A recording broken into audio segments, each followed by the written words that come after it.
Alpacas versus llamas. What's the difference? Llamas and alpacas are thoroughly beloved in contemporary pop culture. Just Google llama alpaca gifs, and you'll see what I mean. Though they have multiple similarities in real life, they are unique animals with interesting histories. So here's how to tell them apart. If you're enjoying this showdown, don't forget to like, subscribe, and let us know in the comments. Which one's your favorite, alpaca or llama? Let's talk about size and appearance. Llamas, or llama glama, are quite a lot bigger than alpacas, which are called vicuña pacos. An adult llama can weigh as much as 450 pounds, while an adult alpaca usually weighs up to 175 pounds, less than half of the bigger animal's maximum heft. Llamas also have longer faces and long curving ears that go straight up. Alpacas' muzzles are shorter, and they have small V-shaped ears, a more rounded-looking head, and a shorter face, kind of like a llama that walked into a door. There are two types of modern alpaca huacayas, which have a fluffy, woolly look you just want to lie down on, and suris, whose finer fleece flows straight down like a full-bodied version of a horse's mane. Now, let's chat about diet. Llamas and alpacas get as big as they do by eating their veggies. Both animals are grazers, with alpacas eating soft grasses, while llamas nosh on grasses and shrubs. Like cows, both ruminate partially digested plant matter, also known as chewing their cud.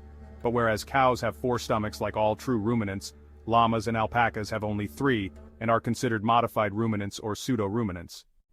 Another way they're alike: there are no wild llamas or wild alpacas. Both are camelids whose ancestors go back about 40 million years in North America.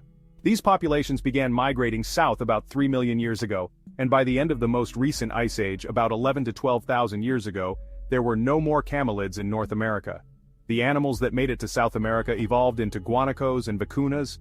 Guanacos, or llama guanaco, are placid animals that look like clean-cut llamas and live in the Andes from Peru to Tierra del Fuego, while vicuñas, or vicuño vicuño, resemble deer, with gentle faces and long limbs, and are native to Bolivia, Chile, Argentina, and Peru.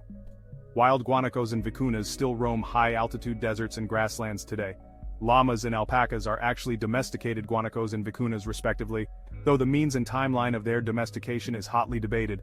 Both animals begin showing up in the fossil record about 7,000 years ago, suggesting that Andean peoples used them as pack animals and for other purposes around that time. Alpaca fleece was so prized by the Inca of Peru that only royalty wore it, and to this day a warm, soft alpaca fleece sweater or blanket is a luxurious item. Llamas were integral to Incan culture and daily life. They provided food and fibers for clothing, and could carry up to 130 pounds along steep and rocky mountain passes. Their size and strength made them valuable as guardians of other animals. Even their dung made fabulous fertilizer. Llamas also had one unenviable role in Inca society, as animal sacrifices. In 2020, science reported that the mummified remains of a llama, decked out in colorful tassels alongside some decorated guinea pigs, was found in Peru's Acari Valley. Llamas were so prized by the Inca they were second only to humans in terms of sacrificial value. Knowing this history, you might think no wonder llamas have a reputation for spitting, and alpacas have been known to do it too. But this occasional behavior is largely reserved for their fellow llamas and alpacas. Even then, it takes provocation, and they do give the offender notice. According to BBC Wildlife, they will lob their stomach contents, a foul-smelling mixture of gastric juice and undigested plant material, at another llama or alpaca after making specific gestures, including flattened ears and a puff from its nostril, then a forward lean, chin outward. Infractions that earn this sliming include stealing another's food, males fighting over females, or males giving females unwanted attention.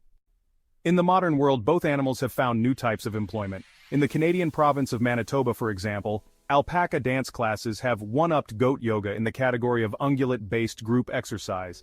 They've also stuck a hoof into the behavioral sciences. Therapy llamas and supportive alpaca programs exist in the US and the UK, based on the theories that petting and talking to the gentle animals can reduce anxiety and stress. Indeed, who could look into those big brown eyes and not believe that every little thing was going to be all right?